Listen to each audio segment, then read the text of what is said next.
Hello, A4NB4Y listeners. This is Ryan Fonzie, editor and co-host of this week's episode. Just as a prelude to the episode, I wanted to give a shout out to another Zelda creative and actually someone who works within the games industry, and that would be Max Nichols. He runs a Twitter account and a website known as Hyrule Interviews, and if it wasn't for his account and his involvement in one of the polls that I used to create this episode, it wouldn't have been quite as deep or as rich as it ended up being. A lot of the work that he does involves finding past interviews of Nintendo developers who specifically worked in the Legend of Zelda series and has created basically an archive of these interviews. Now, I didn't use the site as much as just his personal input, and I just wanted to say thanks and just express anybody who wants to know more or wants to learn more about how these games are developed, I would definitely recommend following him and looking into his work. It's actually quite impressive. So yeah, without further ado, we will get into the episode. Enjoy.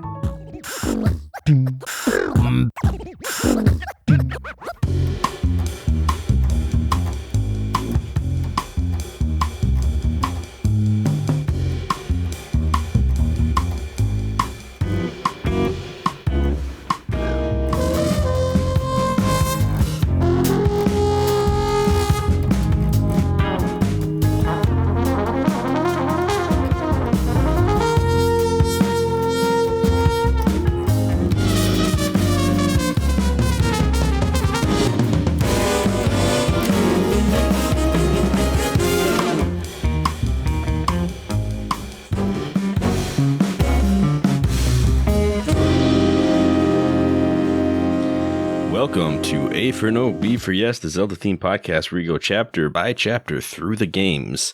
Today we are not going through any games. We have no chapters. This is our in-between episode. Yeah. My name is Ryan Fonzie, and I am a wiki warrior. Come and taste of the morsels of information that I have found upon the wiki lands. Oh, man. Wikiing those warriors. And with me, as always, Tony Giggles in the house. And I am a half-eaten bag of Snyder's of Hanover, honey mustard, potato, onion, pretzels, because they're the best snack ever. there's a lot of flavors in those things.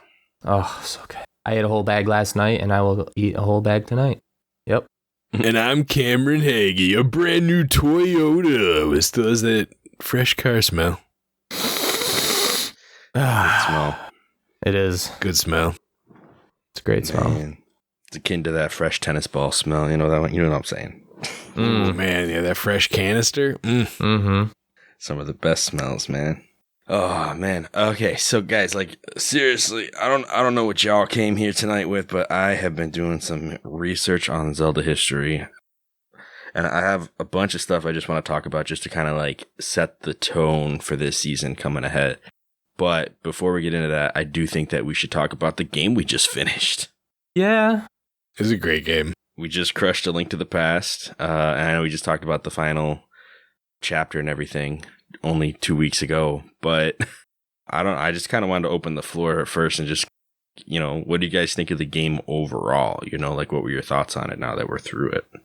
I mean, as we've mentioned a couple of times before, it is the Zelda game that pretty much cemented the whole, like, Zelda genre and how all the games from that point forward were kind of modeled after, especially the one that came right after, Ocarina of Time, that we already covered as well.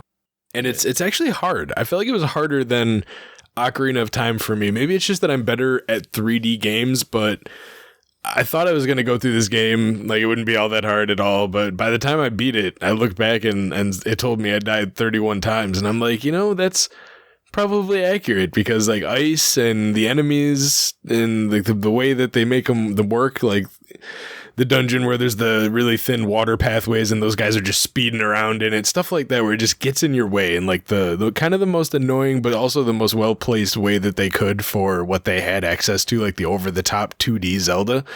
Yeah. And it's just, I don't know, it was harder than I thought it would be, and I enjoyed the experience. Even though I knew what I was going into, I enjoyed it all over again because it gave me a challenge again. Most of it. Some of the bosses were kind of laughably easy, like the earlier ones, but I don't know. Ganon, I either ran out of magic or got killed or fell off the edge probably 6 or 7 times before I actually ended up taking him down. Yeah, I definitely felt like resource management through the dungeon and like keeping your health up through the dungeon was harder than engaging with a boss a lot of times, especially if you were doing Cane Burna like I was a bunch of times. But even without that, I think my first time through the game, what I eventually figured was just do as much damage as you can. Like, it's not even about dodging everything, especially if you're not doing like a 3-heart run or something, right? Like, you're not trying to avoid all the damage. It's more like outpacing the damage output. I remember getting through a lot of fights my first time where I would just throw Link into the fire and just try to defeat the boss before he burned up completely. Which, you know, wasn't like the most complex strategy, but it worked. Usually I was able to get through it and do it that way. Yeah, especially when the game throws you some anti-fairies that you can dust up. Yeah. With the dungeon, you can't really do that as easily because they all tend to kind of be marathons. But I remember just, I definitely did better my second time through the game, but the first time it was just like Link was having a bad time with me and the controller. Mm-hmm. Yeah, I think I had more trouble with the first part of the game.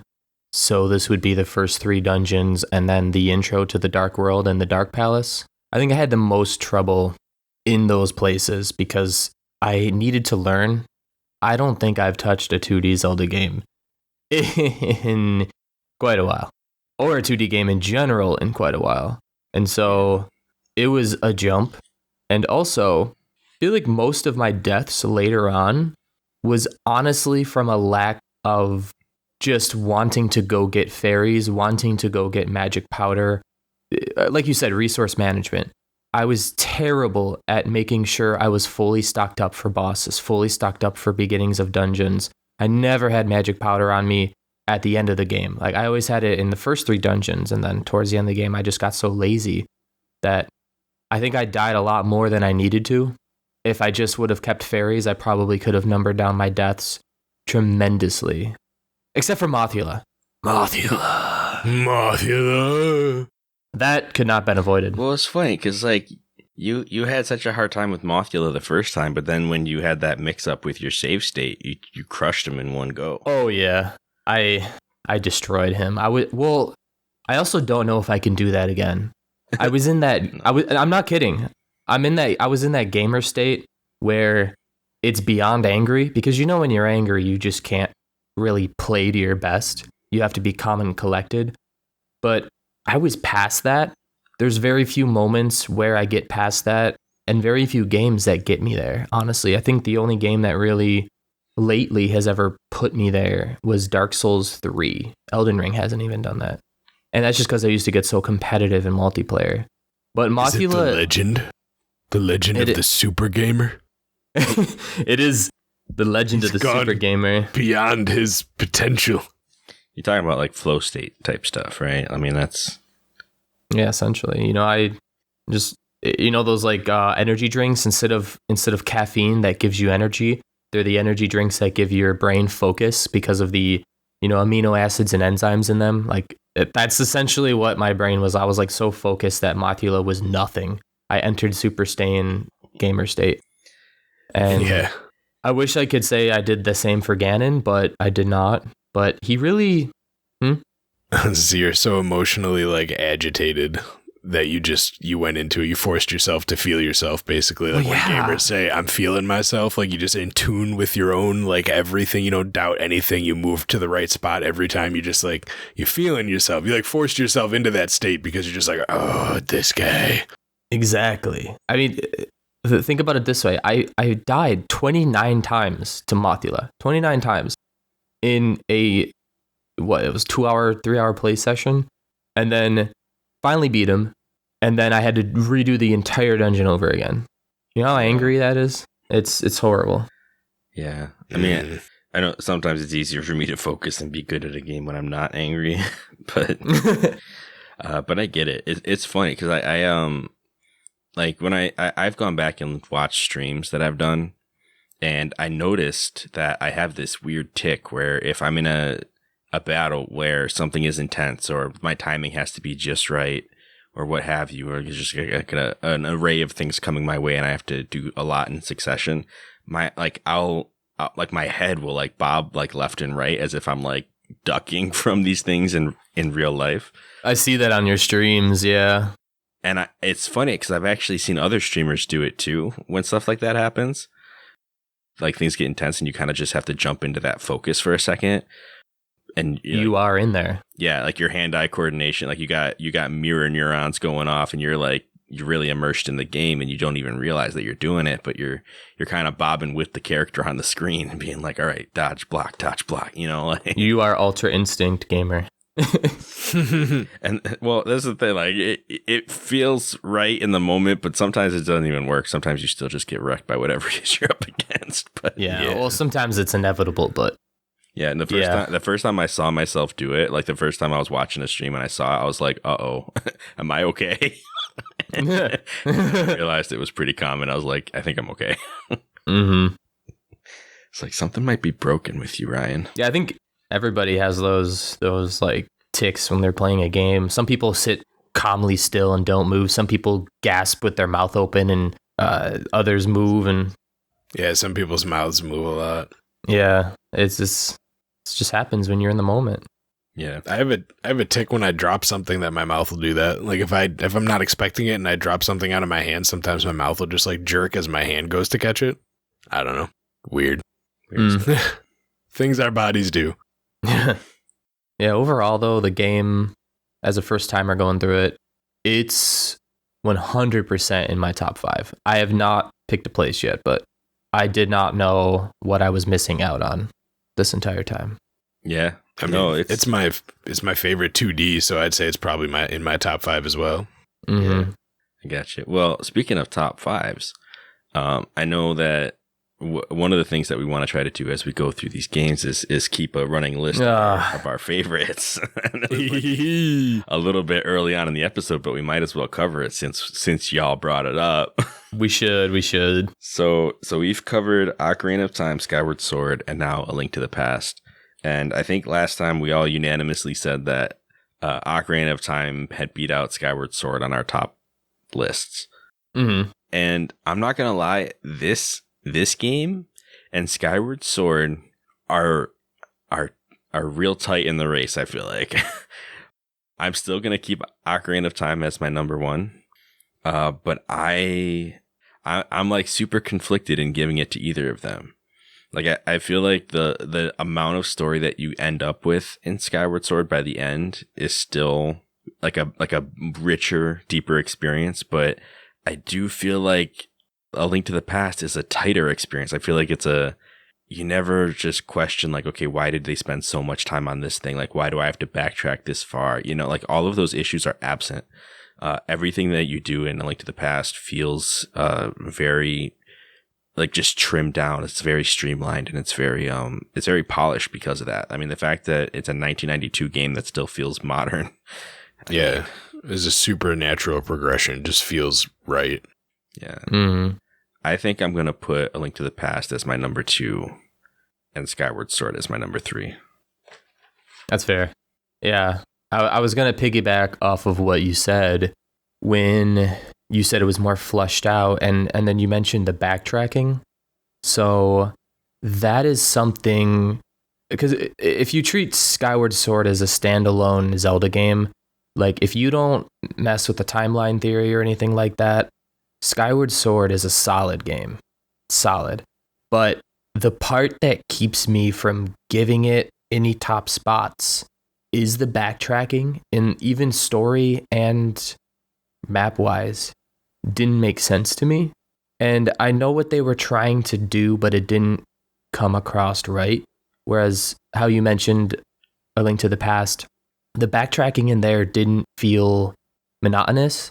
And then with the addition of the Dark World, instead of the environments in Skyward Sword changing slightly but still being the same environment, I mean, the Dark World just completely altered.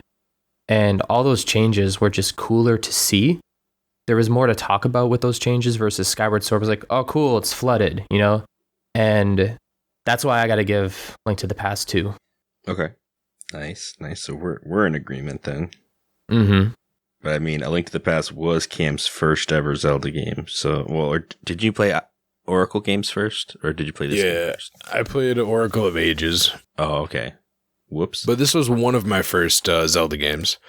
And almost just for nostalgia purposes, I would put this above Skyward Sword. But also, I don't know, I like the overall difficulty of A Link to the Past over Skyward Sword. Like, it felt like the difficulty ramped up in almost every single aspect of the game as it went on. And in Skyward Sword, it felt like a lot of the difficulty came from things that I found kind of annoying, like Anthony said, the backtracking, or the way, like, when you return to the volcano, you have to go in a very specific path to get everything. It's kind of railroaded, I guess you could say. Which, don't get me wrong, it's not like that stuff isn't in A Link to the Past. It just doesn't feel like it's there as much. They do a better job of hiding it. It's just like, oh, some spikes in the ground. It's not... I don't know. That's how I felt anyways. Maybe that's just the nostalgia glasses making it feel like it's less of a big deal. Yeah. But yeah, I agreed. And as soon as you brought this up, and even before you brought it up, I thought about it, and I was like, I would definitely put it in the order of Ocarina of Time, A Link to the Past, and Skyward Sword so far. Mm-hmm. Oh, man. We're unanimous. We're still unanimous. I thought maybe this would be where things got mixed up, but... I think it's going to get sloshed up with the next one, though. Oh, yeah. I think for sure. I think I don't think we'll... I think this will be the game that we move... It breaks the unanimous votes. Yeah. So I think I already have an idea of where this one sits, but who knows? The replay might move it around a little bit for me. But yeah, I have to play through the whole thing. Yeah. And I'm going to try to take my past... By the way, did we ever tell people what we're covering? I think we've announced. I mean, we've announced it in our Q&A. I mean, if anyone was there, they would have heard it. I mean, I've been talking about it on streams and stuff, so it hasn't really been a secret. But at the same time, I don't know if we've mentioned it in the podcast itself. Form. Yeah.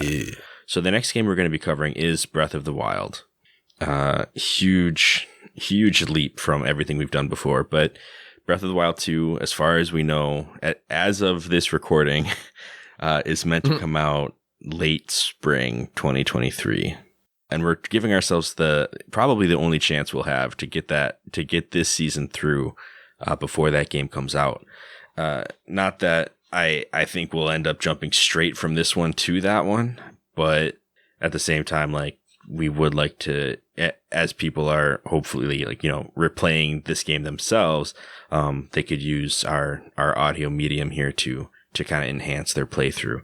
That's the kind of service I would hope to provide with this. We'll see how successful we are with it once we get started. Yeah, this is a very popular game among not just old Zelda fans, but I think it also is for new Zelda fans. I like to think of it in the way as there hasn't been a game 3D that was out since Skyward Sword, which was 2011, and then people had to wait 6 years for this game. So there was a massive gap in 3D Zelda games. Yeah, and in terms of an entry point, Breath of the Wild, I mean, the sales numbers are ridiculous. It sold, I want to say 3 times as many copies as the next leading Zelda game. It brought a lot of people to the series. Yeah. It's one of those things where I mean Zelda's always been top-notch gaming, but that doesn't mean that everybody was as into it. And I think with the popularity of the Switch and the fact that it was the first real good game on the Switch, I mean, not that the Switch didn't have a lineup when it came out, but if you got a Switch and didn't get Breath of the Wild in those first few months, it was why did you even get a Switch then? Yeah, Breath of the Wild was almost a package-in deal with the Switch when it first came out, because the Switch did have a lineup, but it was 14 games maybe, and a handful of them were really 1-2 Switch? That wasn't free? Okay. I think you had a choice between Zelda, Mario Odyssey, Splatoon, and then 10 other random games. ARMS or something. Yeah. I have ARMS. I know you have ARMS. I remember when you got the Switch. Back in the day. Back in the day. No, it's funny. I actually never got. I mean, I got the Switch just last year, because one of our mutual friends was getting rid of one of theirs for cheap. Actually, that's not true. I got a Switch Lite last year first for Animal Crossing. So that wouldn't have been last year. That would have been 2019, 2020 Animal Crossing. Yeah, it came out during COVID. Right. So that's why we got the Switch Lite. And then I didn't get a proper system until last year. Because, friend who may or may not be named Mikey was getting rid of their old one, and I was able to trade in the Switch Lite and pay off most of his discounted friend rate. So that's when I got the Switch. That being said, when Breath of the Wild came out, I got it on the Wii U, and I've always played it on the Wii U, and I plan on playing it on the Wii U again for this season. Ooh. Which will be an interesting experience. I'm going to be streaming it and everything too, so it'll be a lot of fun. But this is definitely this was like a huge step up. I mean, I've always been a Zelda fan. Breath of the Wild has never been my number one Zelda game, but it's always been a top-notch experience. I've had a ton of fun with it. I've spent like thousands of hours. Not really, more like hundreds, but still lots of time in the game. I like how every single game thus far, we've continued to play it on different systems. Yeah. Mostly thanks to Cameron, but it's just cool. Yeah.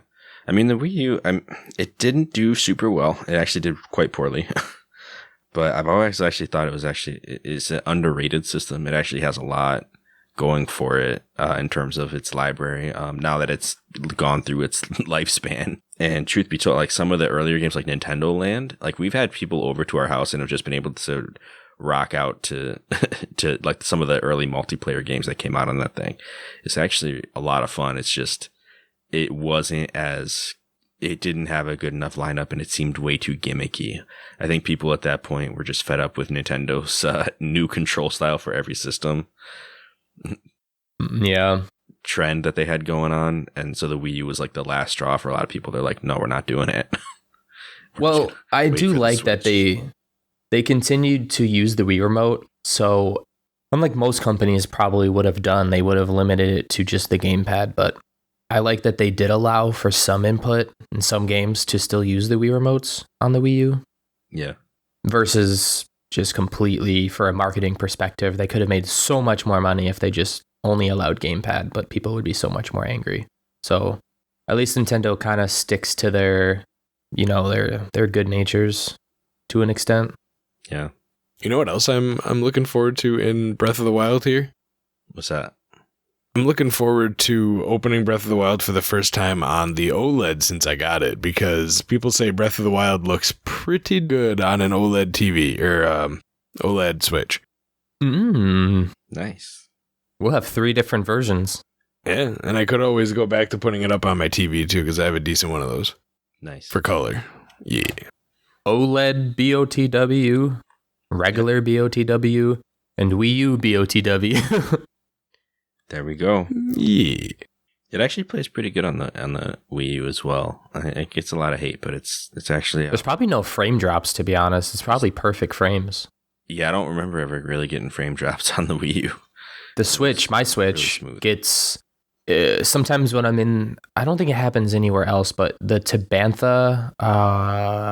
was it like mountains or Tabantha wheatlands or something? Like the yellow plains towards the south of Rito Village. Like whenever I'm in there, for some reason, it usually cuts up a little bit. And then obviously the Lost Woods are really bad. I don't know if they were that bad when I was in them. I mean, that's like the main thing people complained about was when you're in the Lost Woods section. Like when you're actually in where your Master Sword is, in that area. Yeah. Oh, where the Korok super are? Choppy. Yeah. Super choppy and laggy.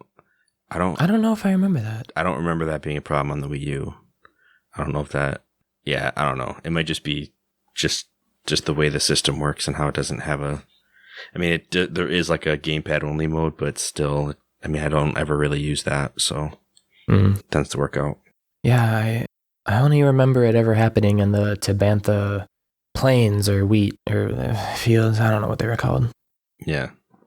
So I kind of want to just I mean, kind of shift gears here. I got the Creating a Champion book, specifically for this season. I don't know how often I'm actually going to reference it, but I did, want to see the commentaries in the back of the book, because there's like 4 different little blurbs from different developers, one of which is Hidemaru Fujibayashi, who's, the director of Breath of the Wild, and then Eiji Aonuma, who, is like the face of Zelda and, was the overall producer for it.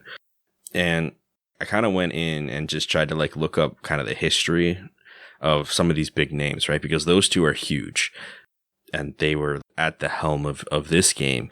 But if you are familiar with either of those names, you'll know that they've actually been at the helm of a lot of Zelda games, going as far back as Ocarina of Time, which is part of the interesting thing. Like when I first started looking into this, like let's just say like I did a Google search just for director of The Legend of Zelda, and the first name that came up was Eiji Aonuma, right?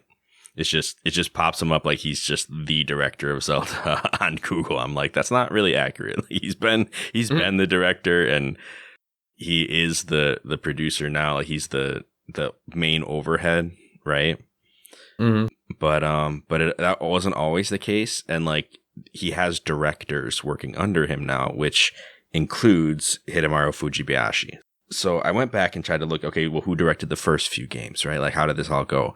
And I ended up going down a rabbit hole. And this is kind of what I wanted to share with you guys tonight, because this is like the history of the Legend of Zelda series abridged according to their directors and producers. And I don't want to like read off, I mean, I might end up doing it on accident, but let's just say that of the 19 like accepted canon games that aren't remakes or aren't re-releases, and the one that is still yet to come out, there are more directors and producers than you might think. There's a few like really consistent names, and then what you'll find when you go through it is that the names that only show up once or twice are still people who worked on the other games. Like they're still like, at Nintendo, like they may have spent a few years as, a programmer or a designer, and then they may have gotten the director role for 1 or 2 games and then moved on to some other supervisor role or gone back to being, a designer on the games instead of being a director. So, it seems like at least in the big names of Nintendo, their turnover rate is very low. Like they tend to keep people at the company when they have them. So that's good. It's very interesting. So, I mean, starting back from like the very beginning, obviously Miyamoto, right? Shigeru Miyamoto, like he's huge name. Like, I mean, he helped as in terms of having the director title, he did for The Legend of Zelda. But he was also the producer on that game. So like he worked with this guy named Takashi Tezuka, right? And I say this guy like he's not, super famous for doing this. This guy. But I wasn't super familiar with the name because that wasn't my first Zelda experience. Like he was a director on The Legend of Zelda. He was a director on A Link to the Past. He was the director for A Link to the Past and Link's Awakening, where he worked underneath Shigeru Miyamoto as a producer, right? So this guy, I mean, he was a big part of the beginning. Like he's the one who took it from what, or at least, played a big part, him and Shigeru Miyamoto taking it from what essentially felt like an arcade game. I mean, honestly, when I went back and played The Legend of Zelda, I was like, the fact that it calls deaths games played as if you had to put in a quarter to play another life or something. And just like the way it felt, it was very open. It seemed like there was, you almost expected to see like a score counter up in the upper right based on how many things you defeated and how long you lasted and stuff like that. But they took it from that to the form that, I mean, we're more used to, where there's way more story involved and there's more of a linear path. I mean, the first Zelda game, you could pretty much just go wherever you wanted and just get lost. You could end up in places that you were way under leveled, I say, as if there weren't levels really, but you know what I mean? Like you'd end up in places you just were ill equipped to take on. You didn't have the health for it or the power for it, until we got to Link's Awakening, which, I mean, we just got through, is a relatively linear experience. So I read up a little bit about this guy, and Takashi Tezuka, he actually, I think he had a design, like he was by trade a designer, right? Like he graduated with a designer degree. I don't know what facet of design he was into. But according to his wiki, he's fond of fantasy novels such as Lord of the Rings, right? And is quoted as wanting to make games that as many people as possible can enjoy. So he's like looking to make games that fit for a wide array of people, which, I mean, from a business standpoint, sounds like it makes perfect sense, but it seems like he was in it to try to, reach as many people with these games as he possibly could. Just another little bit, just as I went through, I looked, specifically at designers and producers. So his name only popped up once or twice more after this.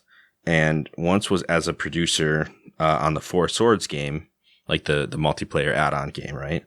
And then again as a co-producer on the Wind Waker. Ooh. Yeah, which, I mean, were games that came out much later than the previous ones. It's funny because when you look up like notable works of people, like you'll see them bounce around to different series even, and then come back to The Legend of Zelda. And only a few people haven't really like gone that path and just been Legend of Zelda the whole way through. Well, not just. I mean, usually they take on more than one series, but still. So after this, I was like, this Takashi guy is probably like a huge name. Like I probably just am underplaying like what I know, and or I'm just, what's the actual term for it? I'm probably just naive in this respect, right? Like I probably just don't know. So I did a Twitter poll. And I know I threw up a poll on Twitter, and I asked this question. I said, who was the director of your favorite Zelda title? Now that I had like a list of directors. And errantly, I had a kind of assumed, because I had looked up, I had already looked up Eiji Aonuma, and he was listed as the director of the Ocarina of Time on his own wiki page. What I didn't realize is that he was one of maybe 5 directors on that game. So when I looked up his list of works, right, he showed up on maybe as a director, because originally I was just looking at directors. He showed up on maybe 4 games, which isn't a ton, but it's more than most. Takashi had 3, right? Eiji was on 4. Eiji, I don't even know how to pronounce his name. I'm going to butcher all of these names, even though I love these people's games so much. Eiji. Yeah. I think you're right. Yeah. Eiji or Eiji. I just interchange those two. I'm really bad at this. Eiji.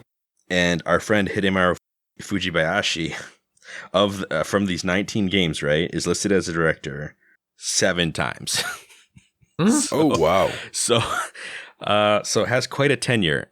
Yeah, more than I expected. Because I honestly, like, I had always pictured him as like the younger director who's coming in afterwards. He's starting to like get these bigger roles. His first console game was Skyward Sword, but he had worked on so many Zelda titles before Skyward Sword, and I just did not realize that he'd been around for way longer. But we'll get into that. So the reason I originally looked at director is because I was picturing it like a movie, right? The director of a movie, you're gonna see their DNA in the film. Like you're gonna watch it and you're gonna almost be able to tell who directed the film based on who it is. You look at M. Night Shyamalan, right? There's gonna be some crazy twist at the end. There's gonna be a twist, man. Right? Mm-hmm. Like it's not gonna make sense. Right? That's exactly what I thought of at first too. Yeah. If you watch a Michael Bay film, right? There's gonna be special effects and explosions and dubstep. You're gonna. They all have like a specific feel. Like you watch like a James Cameron film, and it's gonna be cheesy sci-fi action. Yeah, or it's the same way with an author to a book. Like a Stephen King book is probably going to be creepy and gory and have that kind of stuff to it. Right, but I mean, directors are still kind of brought onto projects by producers. Like they're like you're gonna get like weird one-offs too and stuff like that. But at the same time, like you tend to know. Like I think one of the most striking examples of this is the Multiverse of Madness. that just came out, you know? Yeah. That was directed by Sam Raimi. Sam Raimi, known for doing movies like Ash of the Evil Dead and like some real cheesy one-liner, like crazy over the top gore, like to the point. Now that you say that, it's crazy. Like you watch Multiverse of Madness and you're like, this doesn't even feel like a Marvel movie. It feels like a Sam Raimi movie. now that you say that, there are definitely a few parts that I'm like, that was 100% out of a horror film.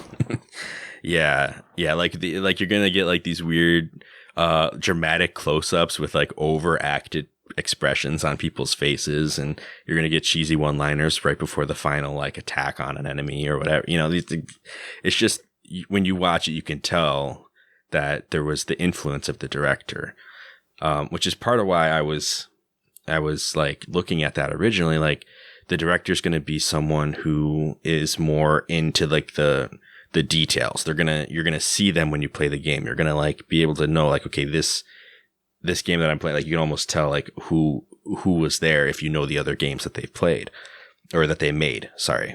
More modernly, if you guys are familiar with Taika Waititi. Oh yeah. At all? Yeah. So more modernly, he has been pretty much the lead role director and producer on all of the Thor movies since I believe the third one. And if you know the movies he's done in the past, they're pretty much all comedies. Free Guy with Ryan Reynolds, Suicide Squad, Green Lantern with Ryan Reynolds, and some others that have been in the past. They're pretty much very, very comedic. And so when you look at the shift between Thor 2 and Thor 3 to 4, which I don't know if you guys have seen Thor 4, but they all have that comedic feel. So like, yeah, the directors really do, like you can see their presence in their different movies that they're in. Yeah, you actually just reminded me of who my last example actually was, and it was Joss Whedon. Oh, awesome. Because Joss Whedon, like when you watch one of his, like you're going to get a lot of like kind of sarcasm. You're going to get a lot of dry humor. You know, like, people are going to kind of be allowed to ad lib a little bit in the movie, and, you know, you're going to be kind of tricked into these emotional scenes that you didn't see coming because you were just having a good time watching this like funny movie. I don't know, like he did the Avengers, and I remember it kind of stood out because he had more recently, or like before that, I remember seeing like Dr. Horrible's sing-along blog, you know, and you can see like whenever you watch one of his films, you can kind of see his influence in it in the same way of like this dude just has these genius ideas of how to use some lighthearted and humorous scenes to kind of lead you into an emotional scene. And it's really good stuff. But that's, there's stuff like that. Like you can kind of tell. And so when I was going through, originally I was just looking at director, but, one of the responses that I got to my Twitter poll, which I still haven't even told you guys what it was or what the results were. Waiting. But basically, like, so I asked, you know, who is your favorite, like, or who's the director of your favorite Zelda title, right? And so I listed Takashi Tezuka, Eiji Aonuma, and Hidemaru Fujibayashi because they were the big three in my head. Like, these are like the ones that people are most likely to know. They're the ones that have like been like, I mean, honestly, I don't even know if Takashi's like been the face of Zelda because I'm pretty sure Shigeru Miyamoto kind of had that spot when they were working together more often, you know, but I still put him on there because I'm like, well, he seems to have like kind of been a big part of these first few games as the director, you know, rather than as the producer. And I got some cool responses, one of which was from our friend Joshua Lindquist. Who mentioned A Link to the Past was always his favorite, but of his top 5, you know, 2 were directed by Tezuka, 2 by Aonuma, and 1 by Fujibayashi. So like, you know, like it's that kind of deal where they tend to show up in like, I don't want to say the best ones, but they made a name for themselves, and there's good reason for that. But Hyrule Interviews, which is an account that, you know, that's led by Max Nichols, who works at Bungie, who pointed out that Aonuma directed surprisingly few Zelda games, just Majora's Mask, which he co-directed. He wasn't the only director on that one.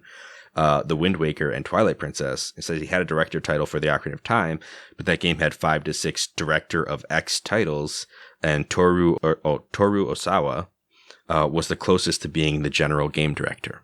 So I had to kind of look this up and go back to it, and it was true. Like there were maybe 5 directors on the project, and Toru Osawa was the eldest of the group and kind of took on a leadership role, which I mean is honestly kind of typical for what I understand about Japanese culture. Like that would make a lot of sense.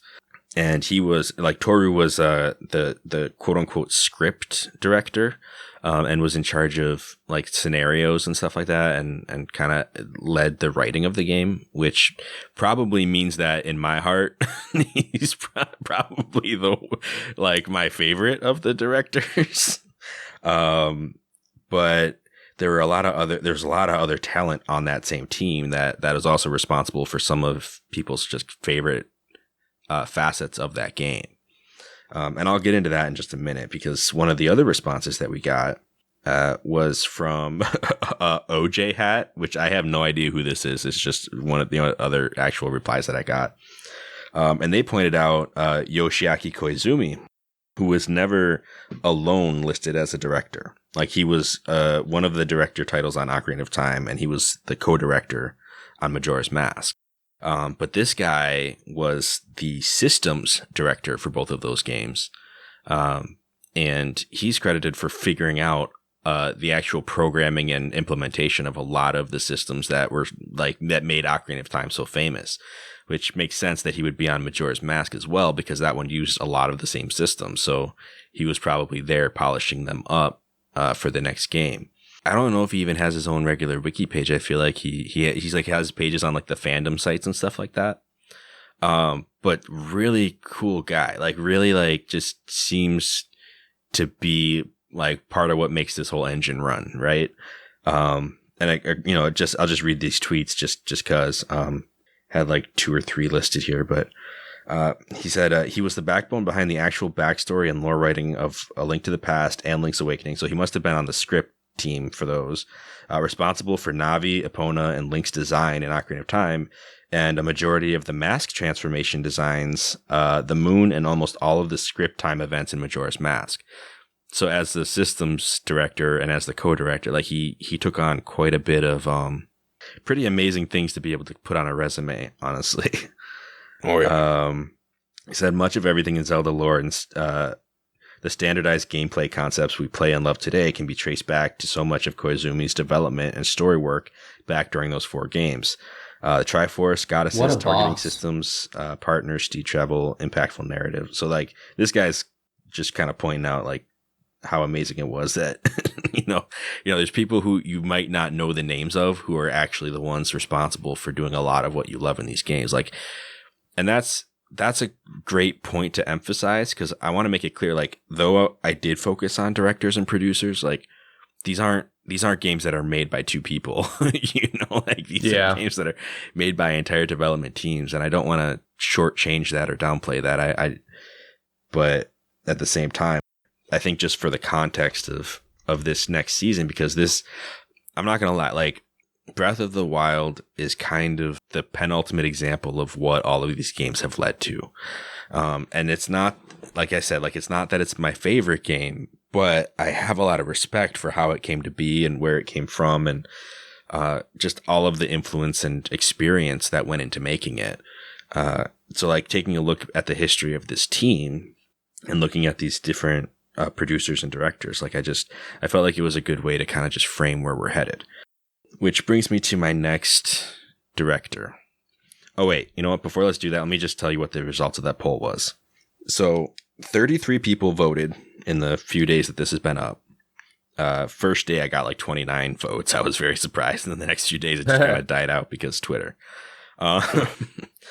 But of the 33 votes, so each vote was, counted for roughly 3%. Takashi Tezuka got 3 of the votes. Other got 3 of the votes, with only like 1 or 2 people actually describing who that other was. So there's a third one out there that I don't know who it was. Hitamaru Fujibayashi got 7 of the votes. Nice. which means that approximately 20 of them went to AGI Onuma. And he got a sweeping 61% on this vote. And I don't know, I mean, based on how many people have played Breath of the Wild versus the actual AGI Onuma games, I don't know if that's a real, like I don't know if our sample that I got was indicative of like the global sample, but I don't know if everyone who's played Breath of the Wild is actually like a full Zelda fan. You know, they may have just played the one game and loved it and then never really looked further into the series, you know? Yeah, just waited for the next Breath of the Wild. So that was the results from Zelda Twitter, but at least from what I was able to get so far. The poll's still open for a few days, so by the time our next episode rolls around, I might have more data to share. But speaking of Eiji Aonuma and his amazing poll winning skills, he has a crazy story about how he even got into the Legend of Zelda, like how he got into Nintendo in the first place, and it's crazy. He got the job at Nintendo without ever having played a video game. Oh, yeah, he was I guess a quote unquote like he was a composition designer, and he was like doing college work on marionettes. So like he was like a puppeteer or something is what I'm understanding. And he was hired, like after he was hired, like I guess his girlfriend helped him out, like showed him a few games, one of which was Dragon Quest, like one of the original Dragon Quest. Solid. And there's another one, there's like a murder mystery game that I'm super not familiar with. But it's funny, like his name comes up when you search the game, but he was one of the co-directors on Ocarina of Time, like we talked about. He was the co-director on Majora's Mask, which, game that they were only given like a year to make. He was the director on The Wind Waker and on Twilight Princess, which were the two, post Ocarina games that everyone was kind of looking for something specific from that they kind of didn't get. But at the same time, like they were amazing games. I remember there was that weird tech demo that they did for the GameCube where they showed off a more realistic looking version of Ocarina of Time, basically, and everybody went crazy for it. And then the next game ended up being Wind Waker, and everybody threw a fit. And then after Wind Waker, they gave the game that everyone really wanted, which ended up being Twilight Princess, and people weren't really satisfied with that either. So I would say as a director, Eiji Aonuma did, he made masterpieces and just kind of he kind of gave them to people who just were not that grateful for them. So I want to say, and this just might be because I don't like the mainstream games, but I feel like as a director, he is so smart. And This is what I want to harp off of with Dark Souls games, is they don't cater to the masses. They know who their fan base is, and they make their games accordingly. People who are true Zelda fans can appreciate every single title, as its own masterpiece, not really wanting it to be the same, but also not veering too far off the beaten path, Spirit tracks. And I just think that his direction of the games, and whether he had much of a say in it or not, the games that he was on all felt very different. And they may not have been super appreciated at the time, but as with anything that's really good, it's been sort of canonized in all of our hearts. Yeah. So he, since that time, after Wind Waker, he was actually a co-producer on the Four Swords Adventures. And after Twilight Princess, he's been working as a producer for the Legend of Zelda series ever since. So it's hard now, every game that's come out since Twilight Princess has pretty much been under the overhead direction of Eiji Aonuma.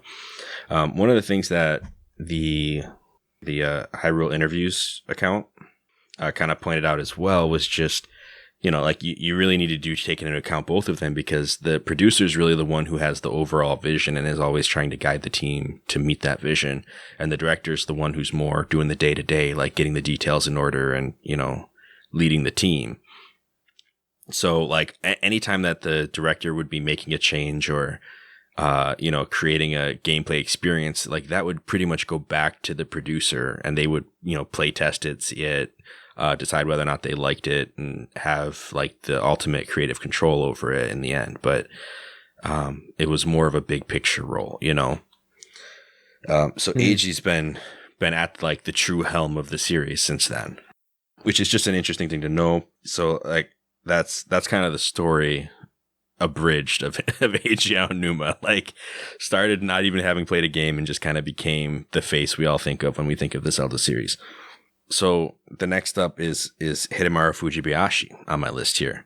This the last of the big three. And quite honestly, like I knew that he had done Skyward Sword and I knew that he had done Breath of the Wild, being the most recent two games. And like I think I already mentioned before earlier in this podcast, like I kind of saw him as like the young new face who was just coming in, but that's like couldn't be farther from the truth. So Oracle of Ages and Oracle of Seasons, he was the director on those games working at Capcom. Oh, wow. Yeah. So he joined Capcom in 1995. He was and before he did that, he also has kind of a cool backstory. He designed layouts for haunted attractions. So what? Yeah, so like he was like a haunted house creator. Like I don't know if it's actually houses, but haunted attractions, that's what I think of. And he joined Capcom really cool. in 1995. Yeah, right. And so, 2001 rolls around and he's he's kind of like this in-between character, kind of getting the direction from Nintendo and like pitching the idea from Capcom to make the Zelda game. And eventually he was made the director of the games, plural, and was on those as the director. So I have never actually played Oracle of Ages and Oracle of Seasons. So this is something where my background knowledge is going to lack a little bit in terms of knowing what kind of director he is. But I will say that he was on another game that I played recently. Just as an example, he was he was a co-director on Four Swords, and he was also the director of the Minish Cap, also made by Capcom. Ooh. I didn't realize that Four Swords was actually made by Capcom as well. Like that was kind of I didn't either. Shock to me. Yeah. I thought Zelda and Nintendo were synonymous. Yeah. So anecdotally, I had heard that Capcom basically came to Nintendo and said, listen, if you don't let us make a Zelda game, we're just going to make a copy of a Zelda game. Like we're going to make a Zelda clone and just kind of like put it out there. And I somehow they got an agreement with Nintendo to actually produce a couple of their games, like so that they could make a Zelda game. And I don't know if it's true or not, but I guess they had certain rules about what things from Zelda they could actually use versus which ones they couldn't. So like you get a very different experience playing a Capcom Zelda game than you do getting an actual. I mean, to be fair, Minish Cap does look really fun as a Zelda game. It was fun. Yeah, no, it definitely was a fun game. And I think that of anything, like because I had never played the Oracle games, it kind of made a few things clear about who Hidemaru Fujibayashi is as a director, or like what kind of feel you get for one of his games, because it actually did have a lot in common with Skyward Sword in ways that I didn't expect. It's not that there was a sky, there wasn't like a sky loft or like a great overworld sky, like it wasn't like that kind of thing. There was backtracking, wasn't there? No, not really. There was some backtracking, but not nearly as bad as Skyward Sword. But it's funny. I think what I learned from learning that is that like that whole like designing haunted attractions skill is kind of something that he brought with him to game design. I think about the Elden region in Skyward Sword, where everything, you kind of feel like you're in a dungeon before you're actually in the dungeon. Like all of his overworld areas tend to feel like a jungle gym, or like that you're already kind of figuring out puzzles as you go. And it was like that in the Minish Cap too. Like everywhere you go in the Minish Cap, aside from the main town, feels like a puzzle. Like it feels like you are exploring high and low to figure out how to get through areas and make your way to the next town so that you can then drive the story far enough to get to the dungeon and things like that. Like it's just, everything is so dense in his games. Like there's not really vast spaces where there's nothing happening, which I think is kind of a contrast to other games in the series. Even in, Ocarina of Time, like you have Hyrule Field, but you don't have to engage with anything in Hyrule Field if you don't want to. You can just kind of cruise on through and not really deal with much. I mean, from these earlier games, like that's just not how it is. I mean, I've seen sections of streams from the Oracle games, and it's like everywhere you go, you're like changing the time or changing the seasons to try to figure out how to progress. And Minish Cap is a lot like that, where you're just, everything feels like dungeon type puzzle, even in the overworld. And I think that some of that has carried through to Breath of the Wild, where it's almost kind of flipped over, though. Instead of like the world feeling like a dungeon, or like having that feel, it's like all the dungeons are kind of part of the world. I don't know if that makes sense. That's kind of a cheesy way to say it, but like there's so much more focus on the overworld, and like you can run into sections that will kind of guide you down a linear path, but you're never really stuck in it. You can always like approach it from different directions. And one of the things about Breath of the Wild is just that it kind of breaks so much of what previous games have been. But I feel like you can still see his influence in the game, just in terms of how the area is so fun to interact with, like how the map is so fun to interact with. Even when you're casually going from one town to the next, or looking for, how to get to the next divine beast or whatever, there's always like that funhouse feel of like there's always something around to encounter. I was gonna save this for the intro of our first BOTW episode, but now that you're talking about, Fubayashi's influence in the games and the Minish Cap's funhouse, I sort of feel like that in Master Mode. I had only ever played the regular mode, and there is a vast, vast gap between many of the overworld's places, and you really can get lost, and not much is really happening sometimes. But then there's Master Mode, and I don't think I've had a break aside from being in a town or a stable. I mean, enemies pop up like everywhere, like slimes, guays, lizards, like literally everywhere. You could walk down a path, there's a bokoblin. You can go up a little hill, there's a Lizalfos. Like, they filled the world. There's floating bokoblins on platforms. Like, it's absolutely ridiculous. So yeah, it kind of makes it feel like when you were talking about Fubayashi, I'm like, Master Mode is like his main. it's his influence. Yeah, it feels like that description. Yeah. So I remember the floating platforms everywhere at the bokoblins. It's dense. I still have yet to try to play Master Mode. I'm not going to do it for the podcast. If I do it, it'll be after the podcast if I ever play through it a third time. Or like maybe alongside it if you get really into it. You'd just be so good at Breath of the Wild that you can just start BOTW2 in Master Mode. Nah. Probably. Actually, you have to unlock Master Mode in most of the games by beating them anyways. I think you had to do that in Breath of the Wild. You couldn't just start in Master Mode. You have to prove yourself worthy. Skyward Sword did that too, yeah. So yeah, I mean, there's a couple other directors of note here. I mean, I already mentioned Toru Osawa. I have a note here for Hiromasa Shikata, who did A Link Between Worlds and Triforce Heroes, one right after the other, which I thought was kind of tragic, honestly. Because I mean, I looked at this guy's tenure a little bit. Like he'd been on a lot of other Nintendo titles before this, kind of as a designer or a programmer. And one of the things he's noted as being responsible for is the windmill area in Kakariko Village of Ocarina of Time, and basically designing Windfall Island. So like this guy's somebody who has been involved with like NPC interactions and creating like memorable areas, and clearly a fan of windmills because there's one in both of those areas I just described.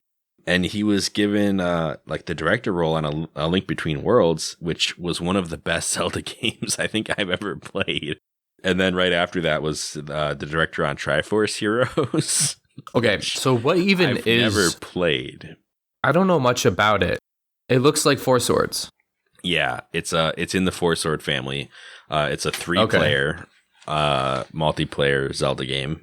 Specifically 3-player. Like you could play 2-player, but it's made to be played by 3. And there's like a weird fashion system, and the whole story seems like super tangent to other Four Swords titles.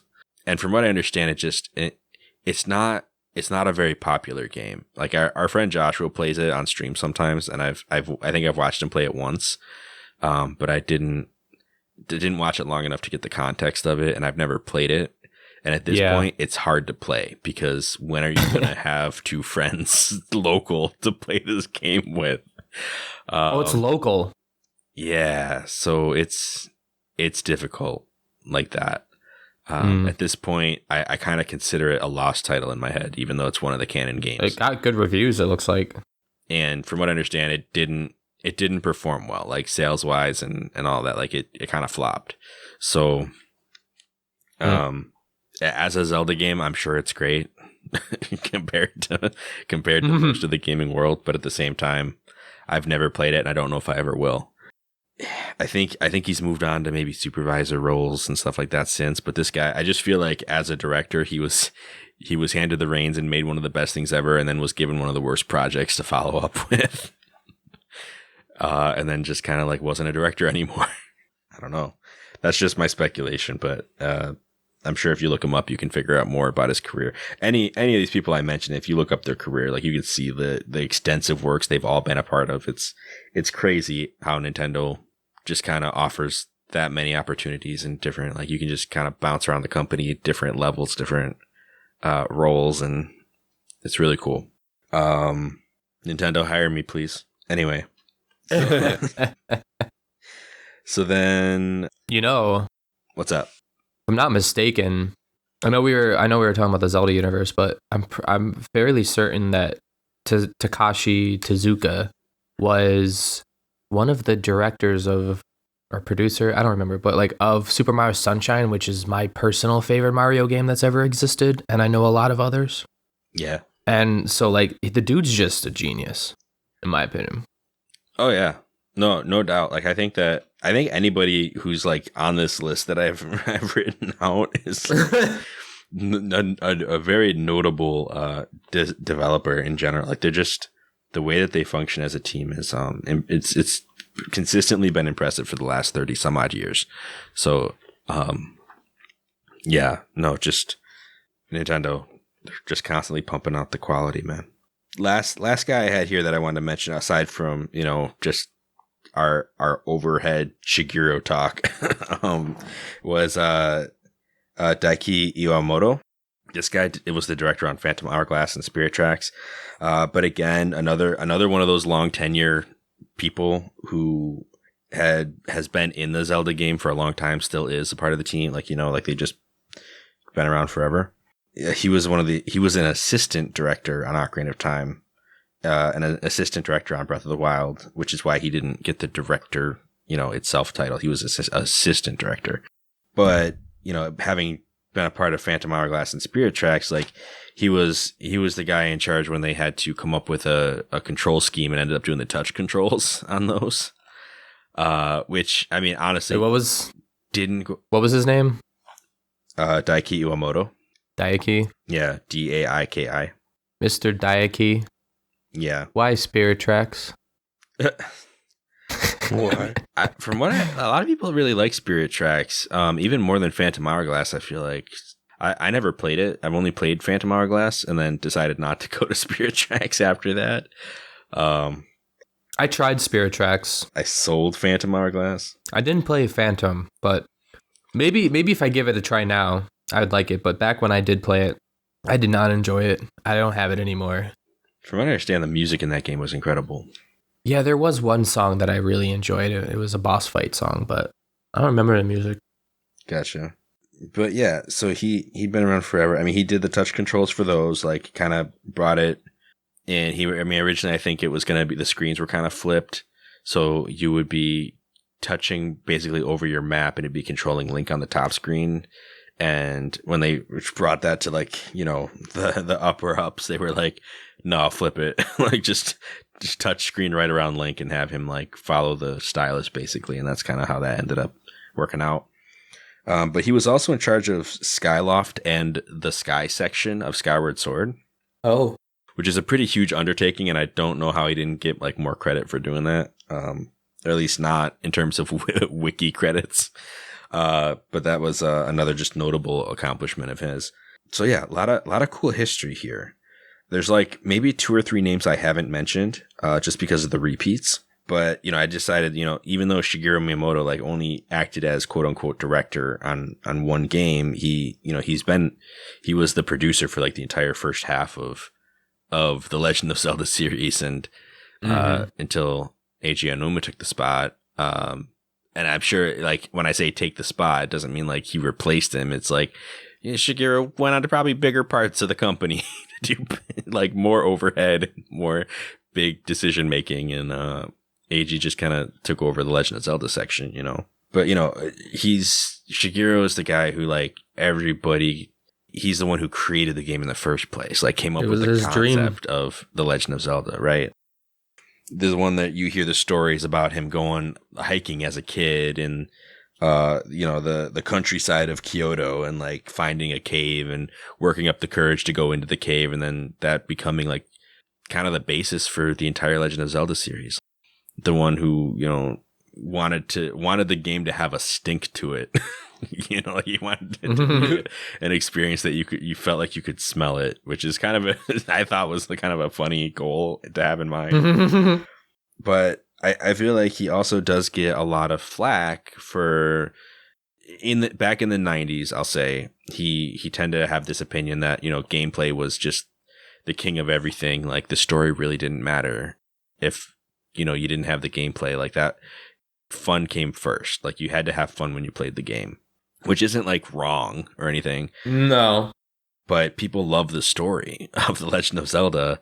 There's even like a quote from our friend Yoshiaki Koizumi, where I guess he went into an interview and basically said like, yeah, we as a development team have had to sneak story past Shigeru Miyamoto, because he just does not prioritize story. He doesn't really like story as much. But again, that's like an interview from back in the day. So like, and when I say we as a development team, I think he straight up like personally took credit for that. Like, yeah, like I have to sneak in story where I can, because like it'll kind of get edited out if it's not sneaky. But the thing is, like, first of all, like he's not the producer on these titles anymore, but also like I think that opinion may have changed. Like the thing about Shigeru Miyamoto that I find really impressive is that he's always looking to find a new way to entertain and find a new way to like kind of connect with people. Yeah. The thing is, like, it seems like his main goal has always been to subvert expectations with the gaming series. So like I know that at least for a while, a big problem with that became every new system had a new gimmick. You had the handhelds that had the stylus and touchscreen. You had the Wii, which was like all motion controls, which actually went over really well. But then you had the Wii U that had the gamepad, and everyone was like, no thanks. And then, you just had like all these different control schemes, and is like, well, that's not really, but it was, he was trying to like find new ways to bring fun to people, at the same time, like that spirit of innovation has kept the series feeling fresh since the beginning, to the point where, I mean, I was talking about the creating a champion book. Eiji Aonuma has like, he's the last one in the series, and he talks about how since working on Ocarina of Time, like this was probably the biggest time like they had stepped into making a game that they really like had never made before, or never made anything like it before. So like it was just like a big pool of ideas and collaborative thinking, and like creating a new innovative experience that they hadn't, like, at least as Nintendo, like as a team, like they just, like they hadn't done open world. They hadn't done like a physics engine, which is kind of wild to think about. Like the Zelda games don't have true physics engines until Breath of the Wild. And I remember reading an anecdote, like another interview from him, where he basically said like, oh yeah, like it's crazy working with like younger programmers and developers, and like working with a real physics engine. Like these are all new things to me. I've been in this industry for as long as I have, and like these are the first times we've worked with it. And I remember being in like meetings, like looking at the gameplay and being like, hey, why does it work that way? Like why does the block move like that or whatever? And like these developers kind of laughing at him and being like, because that's how it would be in real life. Like this is That's how it is, old man. It's a physics engine. It's not. It's like we're not. You know, you don't push the block and it slides exactly one space. You know, like that's not really exactly like the gameplay he was talking about, but that's how I imagined it in my head. You've had these systems in place for years that people have come to know and learn and love, and they're like, we kind of had to deconstruct what are we used to with Zelda. Okay, we're not going to actually make that this time. We're making something new. It's going to have the Zelda feel and the Zelda level of innovation, and it's gonna be something different and something new and something we've never made, which is really cool because they won a I forget, like it's called like the Grand Award or something at the Tokyo Game Awards for Breath of the Wild, and they hadn't won that award since Ocarina of Time. So like it was one of those things where like this game kind of it is seen, at least in their eyes, as something that has pushed the medium forward in a similar way as Ocarina of Time did, and I could see that.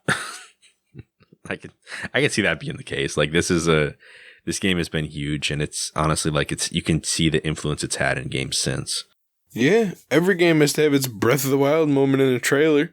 Oh, look at the character. Oh, it's zooming back. Oh, look at the world. Oh my god. And yeah, every open world is really embracing the like go anywhere, climb anything perspective. Yeah. I mean, I would say that the change from 2D to 3D that came with Ocarina of Time is as big of a jump. In fact, the one that happened with Breath of the Wild, where it's the full 3D and a physics engine, a climbing engine, and all of that added in, is probably an even bigger jump than 2D to 3D. Maybe, yeah. I mean, what would be the I don't last even know how to compare those two things, but mainstream?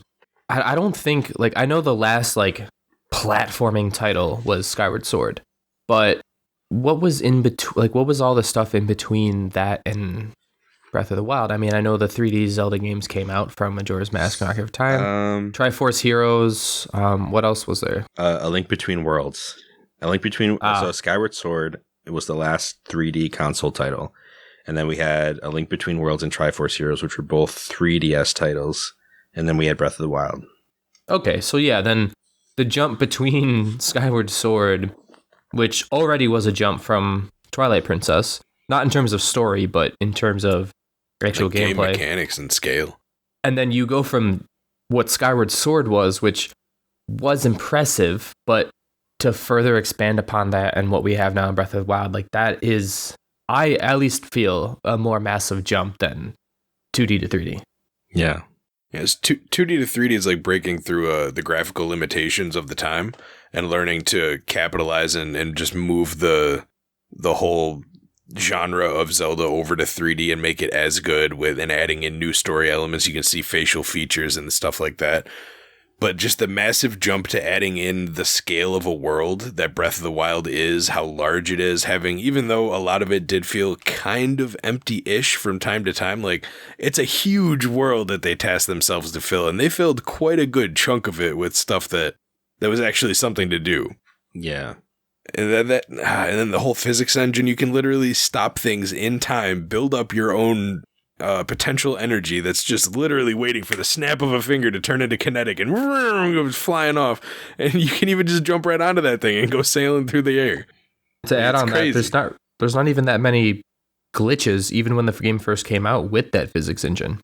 Yeah, you know, that's like a fair you point. See, Bethesda, like every game that comes out, their physics engine, their coding engine, their fighting system, their combat, it's all jank, and then you get the physics engine in Breath of the Wild, and it was, I must say, near perfect. And it's even surprisingly stable when people abuse it. Like, they found out if you're surfing on your shield and you take out your arrows, you go into arrow time and you bounce off the enemies and you cancel out of arrow time, you gain this massive amount of speed and you can go flying through the air with your sailcloth out, and you can make the world literally freeze because it's taking so long to load what's in front of you because you're moving so fast the game doesn't anticipate it and it can't load that fast. So it literally straight up freezes for multiple seconds at a time, but it almost never crashes, which is crazy. Like, they're straight abusing the game, and it's like, it's chugging, but it's got this. It's funny. In the back of this book, there was a section by Hidemaru Fujibayashi as well. And he talked about how the amount of work that went into the game is ridiculous, but they had so many ideas and they just kept putting them into the game and seeing what worked and what didn't. And he's like, I've seen the videos of people freezing the trees and like jumping on them and flying across the world. And he's like, and it's great and amazing to see what people have figured out that you can do and stuff like that. But he's like, but there are more tricks that people haven't figured out yet. He's like, and he's like, so keep looking because there's more out there. I'm wondering if he's referring to things like how you can use the magnet on a boomerang and create like a spinning wheel of death and stuff like that. Like there's a lot of crazy tricks out there, but or you can like stack a metal box on top of another metal box or any box on top of a metal one and use the magnet. And because it doesn't count you as standing on the metal box itself, you can actually lift it into the air if you do it right and fly. Yeah. I don't know if that one was actually intentional, but it's a good one. Woo! But yeah, it's just an amazing feat that they did with this game. And like, I don't want to undersell it. Like it's going to be a lot for us to take on in terms of like going through lore and analyzing like we normally do. You have to limit it.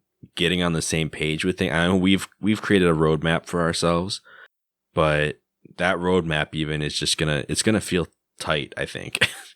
It's gonna be a tight deadline for some of these sections. Especially when with Breath of the Wild is a game that I personally feel like I could sit down. I could eat breakfast and then sit down to the game and get to like nighttime without realizing that time has passed. Like it's just one of those games that just like takes you into its world and you don't even consider your own needs at that point. Did I eat today? Did I eat today? Did I leave I have to use the bathroom, don't I? No, you just get lost in it though. It's huge. Feels a little bit smaller now that I've actually seen what I would consider to be most of the map, but it's still just such a massive game. So I'm looking forward to it. Yeah, and I think next episode I have a sort of you could say timeline theory, and I've been hinting at this I think for the last 2 episodes, and I've been trying to gather more data than just the individual that I had originally seen his video on it, and I've been trying to gather my own data, and I think I've came to a pretty good analysis. And if anyone's ever looked at how to fix the Zelda timeline, this basically fixes the Zelda timeline and makes it all right again with Breath of the Wild. I mean, that's if you're into timelines, though. Yeah. That was funny. Like, it's funny that you mentioned it. Like one of the things that was that AG talked about in his blurb in his book. I just got this book today, by the way. It's the only thing I've read has been these 2 blurbs. But he talked about the timeline. He's like, yeah, back when Skyward Sword came out, we gave out a timeline. And when Breath of the Wild came out, we specifically didn't try to put it into the timeline. Like we wanted it to be something where people got into the game, discovered for themselves what it was and what it meant. And kind of came to their own answers and conclusions about those kinds of things, you know. I like that. Yeah, and it's one of the things where it's like it's so big and so open. Like we want people to experience it for themselves and kind of fill in the gaps for themselves. Because even the way the narrative works in it, you know, like you get like these snippet flashbacks, and there's just so much that they've laid out for you to kind of stumble upon that they didn't want to clarify everything ahead of time. Like they wanted you to go into the game and just experience it without being told what it was. So yeah. Where am I? What is this? And that I have to save Zelda? What? That is one of the big themes of the game, is like being a Link that has to figure out what's happening. like what's amnesia? What? Yeah. So it'll be a fun time. But yeah, I'm looking forward to this next season, guys. The size of it is daunting, I will say, but I think it'll be one of our most interesting to accomplish seasons yet. Probably our biggest one too. Yeah, it's definitely an undertaking. It's gonna be a big game. There's a lot to do, a lot to find or refind. A lot to talk about. I wouldn't be surprised if we ended up adding episodes. It's funny, like the Sacred Realms podcast just got done with their Breath of the Wild season, or they're just finishing it up. Well, as the time of this recording, they're finishing it up. By the time this releases, they'll probably be done with it. And they ended up adding, they ended up like splitting certain things out and adding an episode where they just wanted to tie up some loose ends and things like that. And it's just like, I totally get it. Like we've already gone over like what we think our schedule is going to be. And I'm just going to throw it out there. I think some of the stuff that we want to do is going to take so long that we're going to be like, hey, how about we talk about this for 2 episodes instead? But we'll figure that out as we go. Yeah, we will.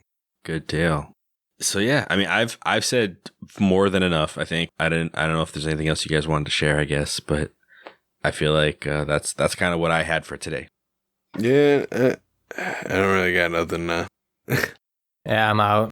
And we talked about, which one's our favorite. We talked a bit about both games, and you had a bunch of stuff to cover about directors and some producers, and Yeah, I think it was a good episode. All right. Well, if we're all set here, then I will. I'll close this out here. So yeah, thank you all for listening to our episode for this week. I know that it was a lot of random history and facts that, I mean, hopefully you got something out of it. I mean, I felt like I got something out of researching, and we're all excited for this next season. I think that we've been having a great time with this podcast so far, and we're going to keep it moving. So yeah, we'll catch you all the next time for our introduction to Breath of the Wild. So get your Switches ready. We'll see you then. Did you all get that?